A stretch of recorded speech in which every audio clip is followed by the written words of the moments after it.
In today's video, I'm going to teach you how to set up sales QuickBooks Online. By the end, you'll know exactly where to find your key sales settings, how to prepare your products and services for accurate invoicing, how to turn on sales tax, and how to enable online payments so customers can pay you faster.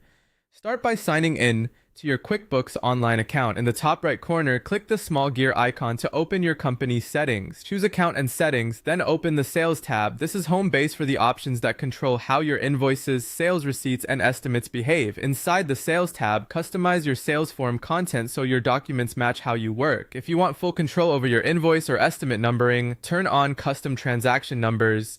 Consider enabling service date if you provide services and want to show when the work was performed. If you offer price reductions, switch on discounts so the field appears on your forms.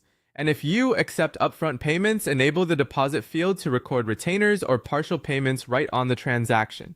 Be sure to click Save after each change so nothing is lost. Next, let's set up products and services, which power your item lists on invoices. From the left menu, open Sales, then Products and Services, and click New. Choose the type that best fits what you sell. Service for labor or time-based work, non-inventory for items you sell but don't track in stock.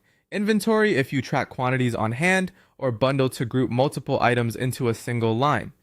Enter a clear name and a helpful description. Customers will understand. Add your sales price, and most importantly, map the income account that should receive revenue for this item. When you're done, click Save and Close. Keeping names concise and consistent makes invoicing faster and reporting cleaner. Now set up sales tax. Go to Taxes from the left menu, select Sales Tax, and click Set up Sales Tax if you haven't already. Enter your tax agency, filing frequency, and start date. QuickBooks can automatically calculate rates based on your customer's location, which helps reduce errors and saves time.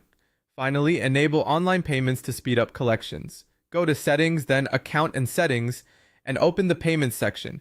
Turn on credit card payments and bank transfers, ACH. This adds a Pay button to your invoices so customers can pay directly, improving cash flow and reducing follow-up. That's it. With your sales settings tuned, items organized, tax configured, and payments enabled, you're ready to invoice confidently and get paid faster.